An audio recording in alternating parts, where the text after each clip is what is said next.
Hello, everybody, and welcome to this installment of the Future Grind podcast. I'm your host, Ryan O'Shea. Today I'll be speaking with Lepht Anonym, the controversial, semi-anonymous, and enigmatic biohacking pioneer.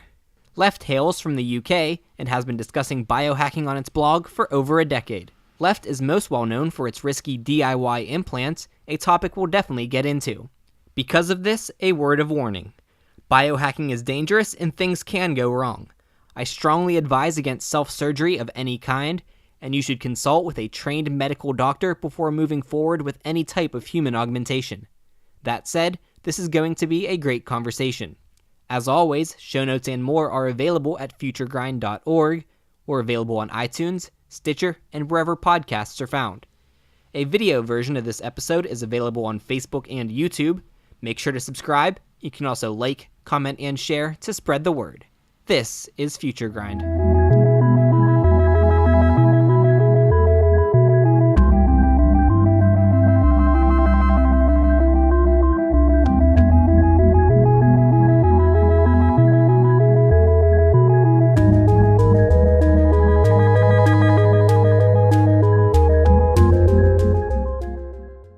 Okay, now we are here with Lepht Anonym. Lepht, thanks for joining us. Thank you. You're welcome.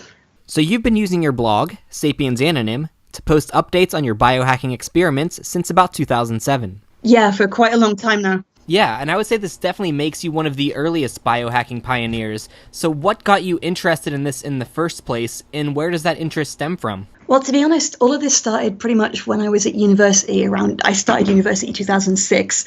I had to drop out eventually because of some medical problems, but there was a lot of really interesting ideas floating around there. And most of them were to do with my computer science courses. And I sort of got exposed to, the work of Kevin Warwick and that led me into the whole futurism, transhumanism thing. And I was really, really interested in all that. I even tried to start a discussion group. It didn't end well. But after a while, it did start to get quite frustrating because there wasn't any, other than the work of Dr. Warwick, obviously, there wasn't very much practical work going on. And what practical work I did see was things like research into cryonics, research into anti-aging drugs, or, cognition-enhancing drugs. It was all stuff that I could have absolutely no hand in, stuff that I would have had to, study for 3 degrees and then try and get into a lab as a researcher or something. And I really wanted to sort of work with this in some way. So that was what led me to, looking into really simplistic stuff, electronic components, the book RFID Toys by Amal Grafstra. He's another fairly well-known dude in this field. And his book led me to start screwing around with RFID tags. That led me to start screwing around with subdermal ones, and then it all kind of just snowballed from there. So did it start as an interest in biohacking that led you to transhumanism, or was it an interest in transhumanism that led you to biohacking? Very much an interest in transhumanism that led to biohacking. At the time, I hadn't heard of the word. The first time I saw it used as a word was when my friend started biohack.me, the website. Mm-hmm. That was at least a couple of years after we'd started doing this kind of thing. Originally, I said practical transhumanism, I think, because that's what it felt like to me. It felt like there wasn't very much practical stuff going on. And I thought, well, there's a space here. Maybe I could actually do something useful, maybe something that I start small and I do something very, very small, and then maybe other people with much better skills and resources could build on that, which is more or less what I think has happened. Yeah, I think that's great, and something that I definitely see happening as well is that you have a lot of people active in transhumanist communities who are always philosophizing about what the future will be, but that's all they're doing is philosophizing and talking. And to actually have people that go out there and put themselves into developing the technology iteratively over a period of time and starting small, I think that's exactly where we need to start. Yeah, I figured I'm not, necessarily the best person to start doing this because obviously at the time I didn't have a degree. I still don't have a degree. I had, I've got like 3/4 of one. And I knew people in the university I was at who were much, much smarter than me. Like I was sort of a runt among giants in that regard. But I thought if one person starts off doing something very small and simplistic, then that's exactly what iterative development is. Then another person looks at that and says, oh, hey, I can add another feature to that. And another person builds on that. And eventually it sort of snowballs into something much greater than one person can start. Absolutely. And you've been featured in Wired and by the BBC, but I think most people in the transhumanist and biohacker communities might know of you from a talk titled Cybernetics for the Masses that you gave at a hacker conference in Berlin. And was it late 2010 that you gave that talk? I think so, yeah. It was the 27th Chaos Communication Congress. Yes, and I think that talk was quite impactful and divisive for a lot of different people. I know that many early biohackers were inspired by it and motivated to begin working with implanted devices themselves, but many others were a bit shocked by your approach. You perform self-surgery in non-medical environments and sometimes with non-medical tools. And some people have begun to refer to this as Scrapheap Tranhumanism, which is also the title of the 2010 article that you wrote for Humanity Plus magazine. It is, yeah. I'd love to hear in your own words, what is Scrapheap Transhumanism and why was that the route you decided to go? I took the term scrap heap from an old Japanese manga that I used to really enjoy when I was younger. It's called Battle Angel Alita. They've just made a movie out of it. And that had a bunch of people who lived on a scrap heap and sort of got the life that they could out of pieces that other people had thrown away. And that was sort of what it felt like I was doing, taking little scraps of electronics and little scraps of scientific knowledge and trying to synthesize those into some homebrewed version of what I wanted to end up with eventually. It would have been a lot different if I had ever had access to a big fancy lab or something. And therefore, like you said, it did necessitate that I was using what I could get access to. And that's got much better as time goes on. When I started out, when I wrote that article at least, it wasn't possible to get anesthetic in the UK. And nowadays you can actually just go to a pharmacy and buy proper anesthetic gel. All kinds of stuff like scalpels, dressings, stuff like a Hibby scrub, which is what surgeons use to clean their hands properly, Milton liquid for disinfecting surfaces. That's all much easier to get than it was. So I've been very, very lucky in that regard. I'm not anything like as scrap heap as I used to be, but it sort of felt like, you had people with big, fancy labs and lovely research contracts and stuff, and people who had access to their own doctors who would do whatever they wanted. But I didn't really see any way that you could do these experiments outside of that setting in order to build up to that. It felt like either you had that or you didn't. And if you didn't, then there wasn't really very much that you could do. So I sort of just wanted to, come up with a homebrew prototype of prototypes for these and then work on that until it became something worth actually developing.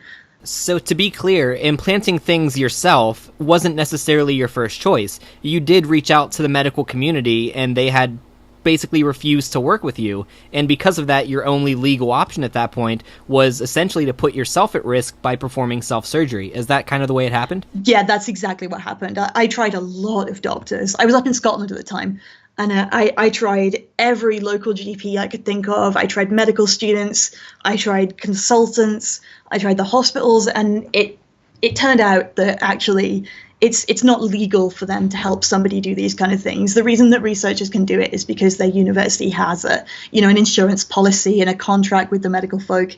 So they can't help you if you want to do things like this, because as far as their jobs are concerned, if they help you do something that they see as a crazy experiment, which to be fair, it kind of is, and then it goes wrong, you go septic or the implant doesn't take and it rejects or something, you could theoretically then sue them, or someone else could notice and they could lose their job because they helped you. So at the time, I was quite annoyed that this wasn't possible. But, as time's gone on, I can see why nobody allowed it. And it turned out that although I had offers from other people, I've had at least 10 or so people say, no, use me. I'll be a guinea pig for these. That's massively illegal in the UK as well. That would lead to, a jail sentence for me. So the only option, like you said, was to sort of see what I could do with myself. Yeah, it's unfortunate that the medical establishment wouldn't help you, but it is, like you said, understandable. These procedures are risky. Absolutely. And one of the things a medical student learns is, first, do no harm. In biohacking, there's risk of harm to what we often see as otherwise healthy people. But at the same time, a flat refusal to work with biohackers by the medical community could hold back progress and development. This augmentative technology could be used to extend healthy lifespan, but we'll never get to that point until we accept the risks. And you have accepted the risks. You've begun doing these experiments yourself. So let's talk about those. Sure. What was the first procedure you did, and what was that process like? The very first one I ever did was a really simple, old-school RFID tag. That's a little electronic chip encased in some bioproof glass. And all it does is, whenever it comes into contact with an RFID reader, and it doesn't need to touch the reader to do that, it just needs to come within, a couple of centimeters, it just blurts out to the reader its own little unique identifying number. And I got this idea because I was reading Amal Grafstra's book. It's called RFID Toys, and it had a bunch of recipes for what you could do with these and step-by-step instructions. And I really wanted to use this tag to make a keyboard that meant that you couldn't log in unless the tag was present. His instructions are for doing it without an implanted tag, and I really wanted to try it with an implanted one, only I couldn't get a doctor to do it. I couldn't get a medical student to do it because they'd be kicked out. I couldn't get a doctor to do it because it was more than worth their job. So in the end, I decided, well, I'm just going to have to do this myself because it doesn't seem like a big job. All it was one very small scalpel incision, and that makes a hole in your skin. The skin of your hand is just sort of a layer on top of the rest of your hand, and once there's a hole in it, you can poke whatever you like under there. Things move around a bit, as I discovered, but it was not a very big job. So I sat down.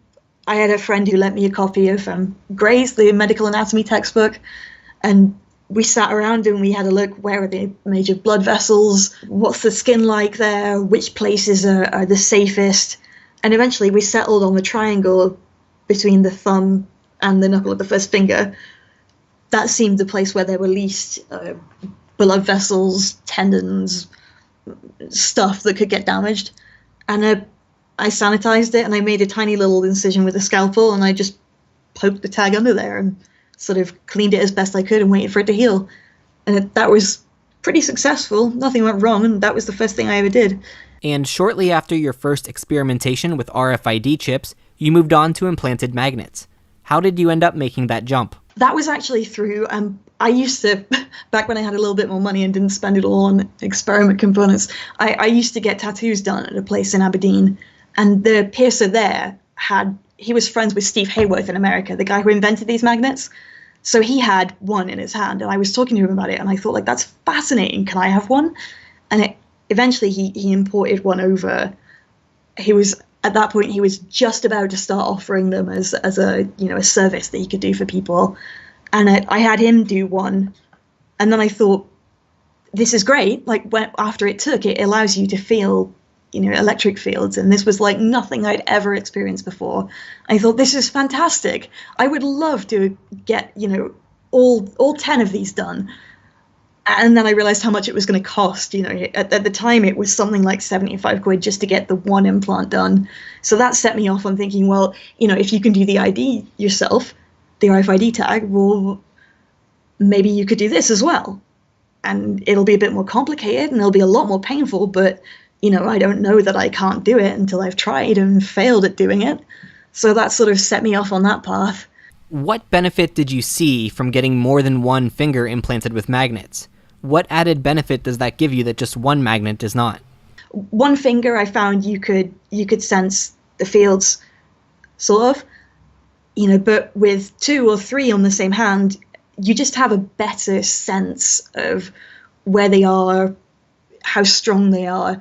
The sort of, when there's a field near your hand, you get this sort of fizzing sensation in any finger that has the implants, like dipping your hand in a glass of fizzy drink or carbonated water or whatever. It's like pins and needles without the needles. And I found that feeling is sort of amplified, and it's more directional. It's just better overall. And you did some experimentation with magnet placement as well. Oh, I did. I know you had one inserted on the back of your hand, for example. Did you experiment with any other placement locations before you settled on the fingertip? Many. I was very, very hopeful that I could find a site that was not the fingertip, because the fingertip, it hurts. It hurts so bad. It's a 5mm diameter needle blade, so a very, very big needle. Just the size of looking at the needle blade is enough to make some people freak out. And it really hurts. It hurts so bad that your vision goes white for a while when you first do it. So I was, after having experienced that, I was really, really keen on finding a sighting that would still work and wouldn't hurt as much. I tried the back of the hand, I tried the back of the wrist, I tried the underside of the wrist, I tried toes, I tried the face, I tried everywhere, and unfortunately none of them worked. It seems to me that you need a certain amount of nerve endings in wherever it is for the magnets to be able to activate those nerve endings. It seems that there are not enough nerves anywhere except the fingertips for this to work. Nowhere else worked at all. And in addition to testing out placement for implants, you've also done some testing on coating for them as well, ranging from using hot glue guns to silicone rubber marketed as Sugru. What have you learned from these experiments, and what works and doesn't work? Quite a lot. I prefer to not test things in myself unless there's some indication that they might be all right first. So that's not the first thing I do. The first thing is that I just roll them up into a little ball around a magnet, and I put them in some bacon in the fridge, wrap it around in some bacon and just sandwich it in there and leave it in the fridge for a while. And if it rusts when it's in the bacon, then obviously, it is not bioproof at all. If it passes the bacon test, then I'll go ahead and test it in my hand or whatever. Yeah, you're right. I tried quite a few different things. I tried Sugru, the silicone. I tried molded silicone. I tried gold leaf ink. I tried that zinc galvanized stuff, all kinds of things, and hot glue. And to be honest, the hot glue is still the winner out of all of them. That was the first thing I tried, and it's still the thing that worked the best. I have had a few horrible horror stories.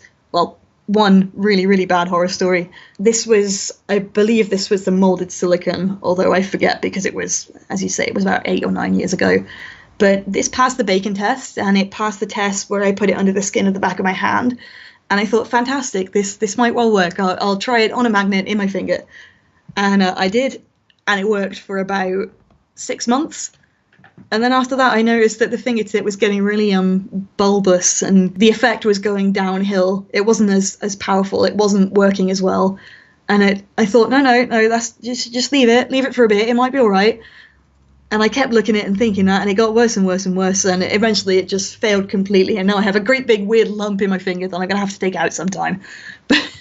But you can't make an omelette without breaking a few eggs, as my grandma used to say. So is hot glue what you're working with now for the future, or do you have other things planned to experiment with, or what are you kind of working with now?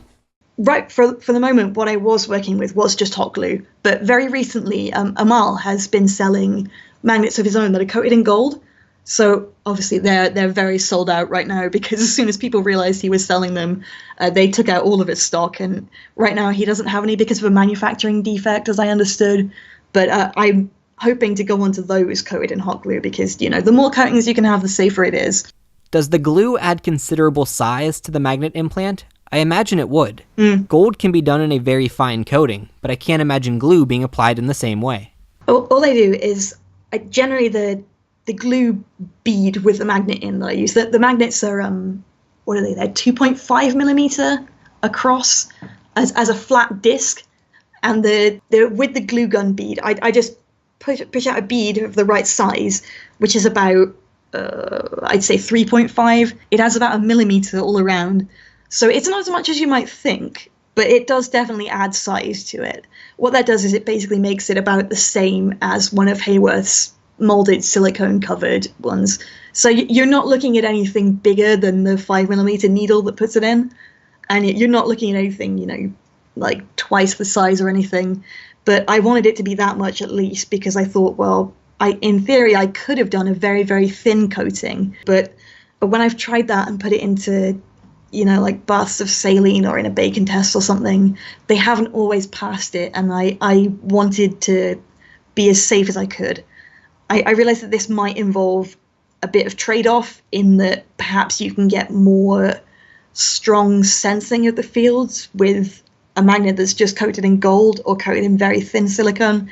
But, once one goes horribly wrong and rejects once, you want to do as much as you can to avoid that again. And in March of 2017, you posted a how-to guide for self-administered finger magnets. This included everything from how to get the magnets and supplies to how to perform the procedure and your recommendations for aftercare. I think it's good that people who are going to do this to themselves anyway are able to learn from those who have done it before, but at the same time, there's a bit of a risk with these guides. These procedures are dangerous, and things can go wrong. What was your thought process behind posting this how-to guide? Was it essentially just to provide access to your experiences and then leave it up to the audience to decide how they would use the information? That was basically the intent that I had. I was quite conflicted about putting it out for a while. Originally, I did put out a very similar guide way ages ago in about 2009 or 2010, but obviously that was horribly outdated. So I wanted to update that and give out the information because a lot of people have been asking for it for a long time. The only conflict I had was other people telling me, well, you shouldn't be putting this out because if people who don't have your experience with doing this follow your instructions and get it wrong, they leave one tiny hole in their coating and the whole thing will reject in 6 months. Or, they hit a vein somewhere and they bleed out and have to go to hospital, or they don't sterilize things properly and it goes septic. And I really didn't want to be responsible for that. Not only in the sense of being, sued by overzealous parents or something, but also in a moral sense. But this whole time I have believed in a philosophical concept called bodily autonomy or bodily sovereignty. I believe that every human should have the right to do whatever they want with their own body, as long as it doesn't harm anyone else. So the solution I ended up with was putting the information out and telling people, here's what I've been doing, but please be as careful as you can. Look up as much information on anatomy and sterile procedure as you can. Be as over the top as you can with sterility, because better to be germaphobe over the top than not be and risk getting septic. That's happened to me once and it was the most horrible thing ever, and I really would not want anyone to go through that. So like I said, that was the compromise I ended up with, was just aiming to give people as much information as I could with as much care information as I could as well. And I know that you are aware of this, but Justin Atkin of the Thought Emporium recently released a video on his YouTube channel titled The Complete Guide to Magnet Implants. Yeah. Which is another great resource that I'd recommend everyone check out. It is. I'll make sure to link to that in the show notes at futuregrind.org. But you mentioned there that there was one situation in which a magnet implant became so infected that sepsis was a concern. I'd love to find out more about the worst case scenarios you've dealt with and how they were addressed. This was actually the first one I ever tried. It was sort of not really an ad hoc thing, but it was, I didn't give myself enough time to practice. And I assumed that because nothing else that I'd done involving, back of the hand tests had gone septic, then what I was doing for that should be fine for this. And what I hadn't counted on was the fact that making that initial incision is extremely painful. And the fact that it's so painful kind of impairs your judgment.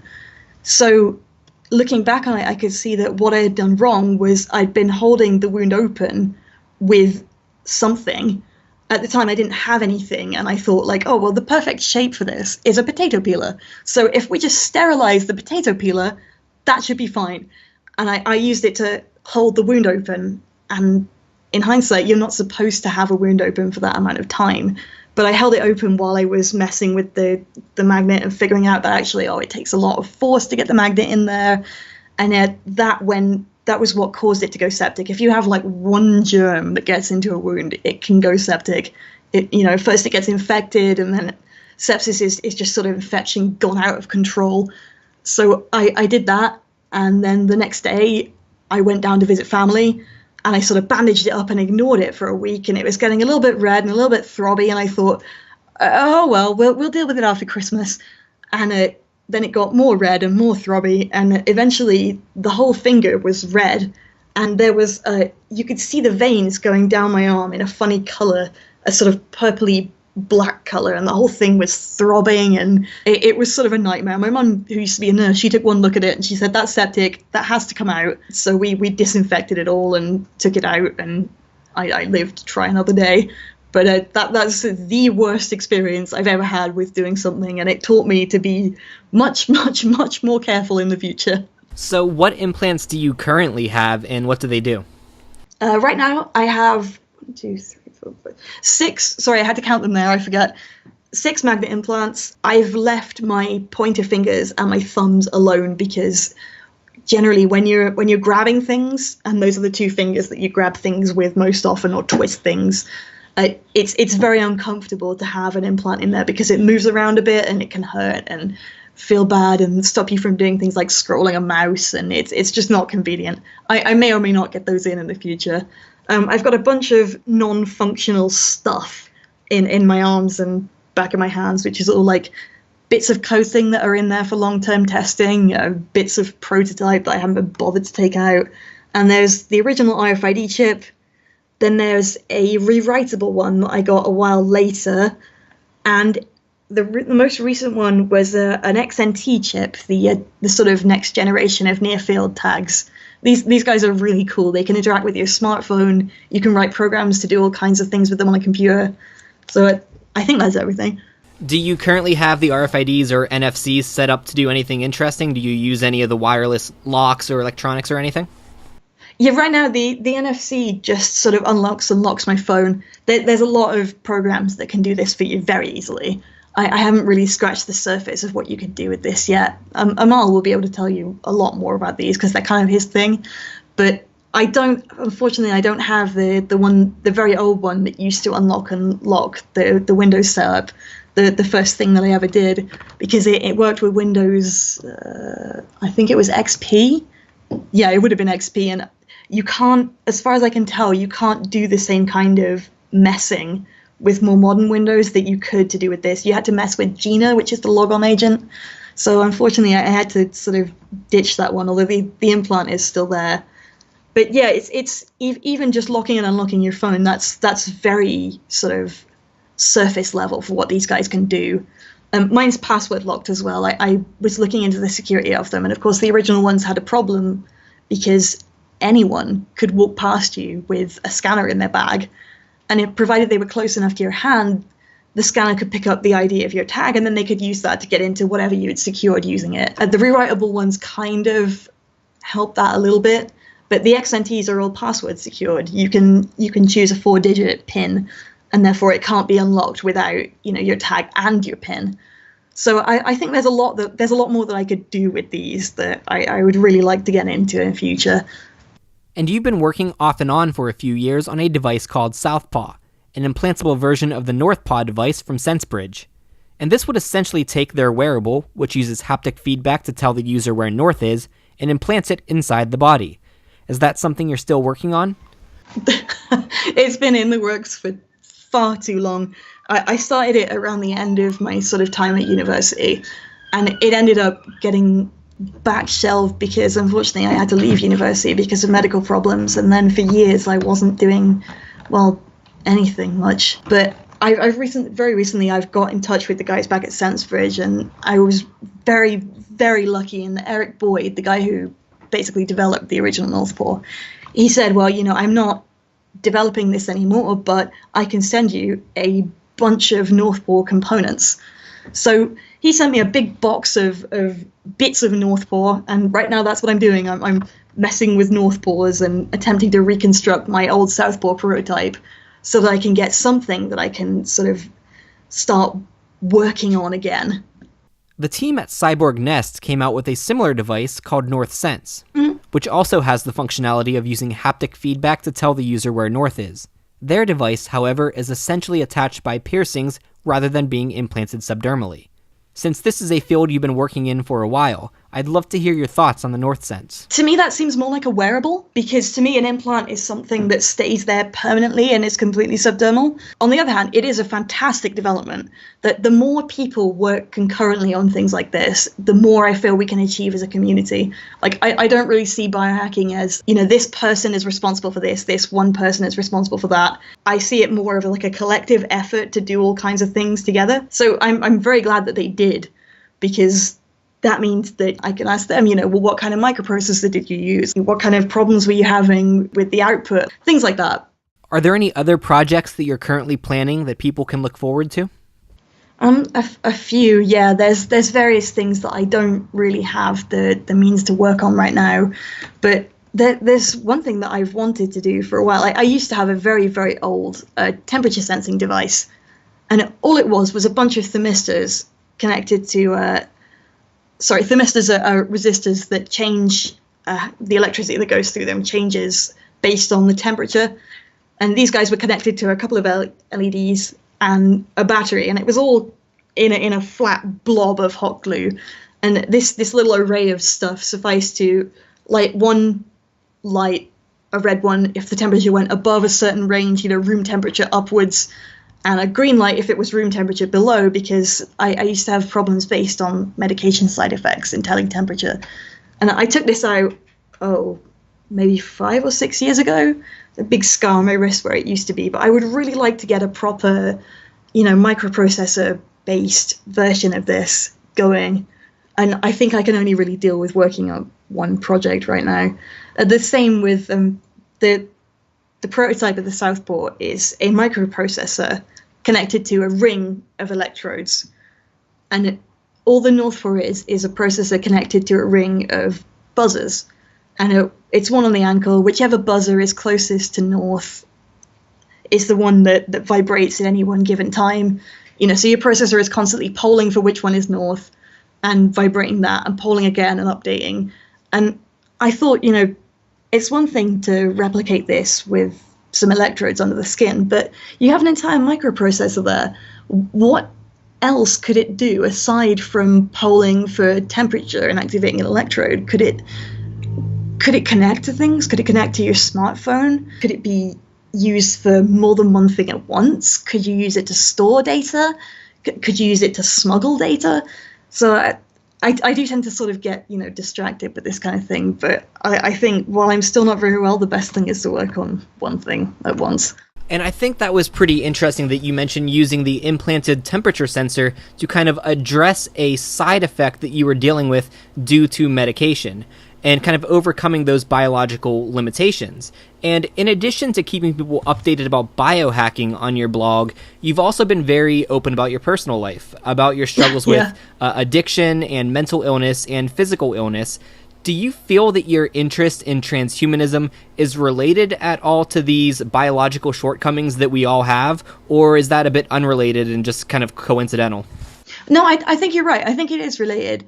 And the other shortcoming that I saw in transhumanism when I first got into it was that what practical work was being done was all to do with overcoming medical problems that people had. And although I think this is all very worthwhile, it was quite frustrating that this was the only thing that was being done. No one was thinking, what can we do to overcome the basic human condition? It was, what can we do to overcome medical problems to get people back up to the baseline of normal human?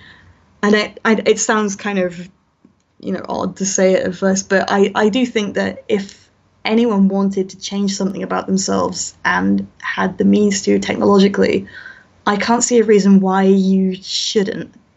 So it's partly one and part of the other. On the one hand, it was very frustrating to have to deal with the side effect, and once you realize, oh hey, I could do this to get over it, it is very, very gratifying to be able to get that information somewhere else. It wasn't completely the same as having a sense of temperature because it wasn't a haptic device. You had to keep looking at it. You'd have to look at your wrist to check, is it a green light or a red light? But it was almost there, and it was very gratifying to have done something that would actually have a measurable impact on my life. A lot of people in the transhumanist community are focused on radical life extension and work towards reversing aging or overcoming biological aging completely. And you in particular seem more focused on sensory augmentation. Are you interested at all in the life extension side of things, or is that not something that you are focused on? It's not anything that I'm focused on right now, but that's for a particular reason. And those two things, radical life extension, cryonics, that kind of thing, anti-aging, those were what I was mostly seeing the transhumanist community being focused on when I was sort of first getting into it and learning about it. If you picked up like H Plus magazine or something, that is basically 90% of what you'd see them talking about. And although it is worthy, I think, if you have a lab that enables you to research these things, I cannot see any reason why you shouldn't go about researching that. It was sort of frustrating because those are two things that you cannot work on at all by yourself. You can't even do it as a graduate. In order to work on life extension or cryotherapy or something, you would really need to be someone way up in the research community. And it was sort of frustrating because I would really like to see more people working on different things. A sensory extension, I felt, was something that could help people, right now. Not necessarily in terms of overcoming a medical problem, but just in terms of extending the sphere of what you can experience as a human. Whereas, cognitive drugs or life extension or cryo or something, these weren't really anything that would have an effect on our lives this lifetime. It looked more like this was something that you would follow for 80 years, and maybe when you're 85, they'll have a breakthrough, and then maybe your kids will benefit from it when they're 30. But I kind of wanted to do something that would have an impact on my life this lifetime, if that makes sense. Yeah, that makes complete sense. But I'm going to push back a bit on the idea that you can't work on life extension on your own, or without access to a large lab. Just within the past few years, there have been some huge developments in genetic engineering, such as CRISPR-Cas9. This has enabled gene therapy and genetic modification on a small, often DIY scale. Recent examples of this include Liz Parrish, the CEO of BioViva, who underwent experimental regenerative gene therapy, Josiah Zahner, who is self-testing a myostatin knockout to increase muscle growth, and Tristan Roberts, who is working with Ascendance Biomedical to experiment with an HIV treatment. I know that you've made a name for yourself through technological biohacking, and perhaps that is related to your background and expertise in computer science. But is the genetic side of things something you'd be interested in pursuing at all? What are your thoughts on that? I think generally, I do think that's a fantastic thing for people to be doing. Like, as far as I'm concerned, anything that involves biohacking of any stripe is worth people doing, because, like, I don't think I would be very good at doing this. I had a research assistant job for a while that was to do with genetics. It was to do with big clusters of computers, using them to fold proteins and that. And I could understand the computing science side of it, but I was really not cut out for the biological side. So although I wouldn't go into it myself because, I'm just not equipped to in terms of education, I do think it's really, really good that other people are. I am really, really stoked to see the field expand and see more people do completely different types of things with biohacking, because that was what I wanted to start off with. That what I wanted to see was a bunch of at-home users, normal people, not research scientists, not to belittle research science because it's fantastic, but, we can't access that. I just wanted to see a bunch of normal people hacking away at problems that they saw and chose for themselves, that they were specialized for, and making little improvements that together would be a source of major improvements for everyone. I think that's exactly what I'm seeing right now. It's really nice to see. Yeah, there are many biohackers out there doing just that. And interestingly, the Cybernetics for the Masses talk you gave in Berlin ended up being a bit of a sacrifice for you. Mm-hmm. Up until that point, you had maintained your anonymity. No one really knew the face behind Lepht Anonym, but that all changed. Oh, yeah. How did you decide that it was time to go ahead and make a public appearance? Well, it wasn't so much of a decision. I applied for the Congress on a complete whim. Somebody sent me the application form and said, "Hey, you should try this, because if you could make a presentation about this, it would be really cool." And I applied to it without. I honestly did not think they were going to let me do it, because the other people that you see making presentations at the Chaos Communication Congress are proper hackers, people with real, talent who have invented really amazing things. And I honestly didn't think they would be interested. So when they were, that kind of just put me in a position where I would be losing my anonymity because I had to be on stage. So I didn't really choose to do it. I just kind of felt that it was something that had to be done if I was going to disseminate this information. It was basically a toss-up between don't disseminate this information and keep your anonymity, or be able to talk about this to a much wider audience and, potentially get people interested in this who will do much, much more for the field than I ever could, but with the side effect of losing, my facelessness. I just sort of had to choose the least bad option, and as far as I could see, that was it. Where did the name Lepht Anonym come from in the first place? When did you start going by that, and does it have any special significance for you? I think I started going by that in probably about 2006, 2007 when I started university. And to be honest, it was pretty much just through teenage pretentiousness. I wanted to have an alias for what I was learning about stuff and talking about computer security and transhumanism stuff online.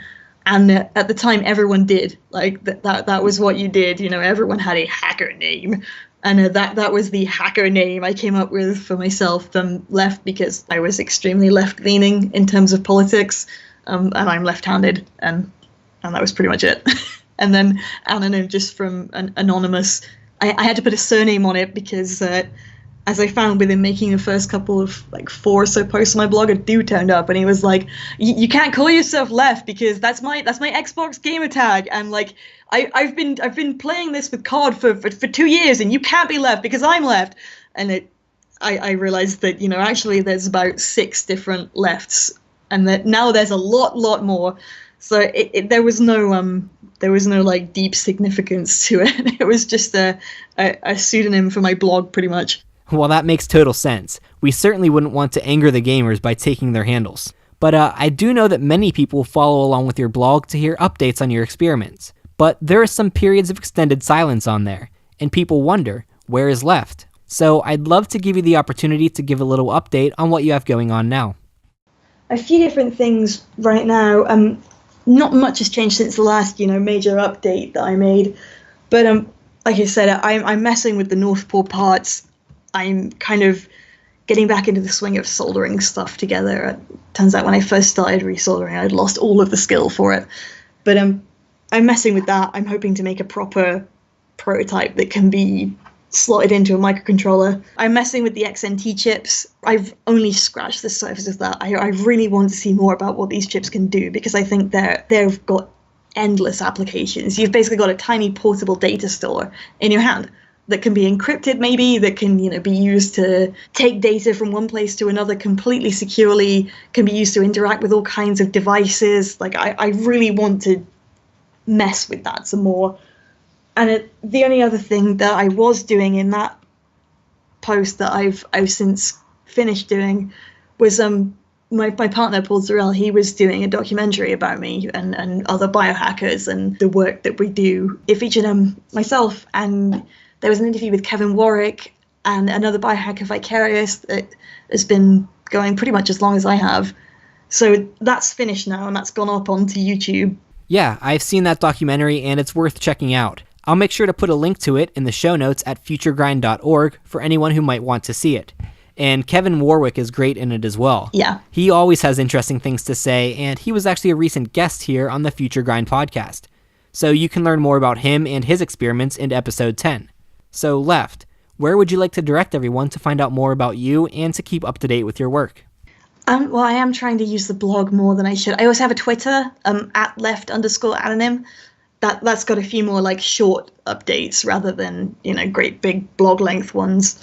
I'm trying to use the blog more. I got put off for a while because I got ill, and I had a few less than friendly comments, things that said, nobody wants to hear you whining about real life.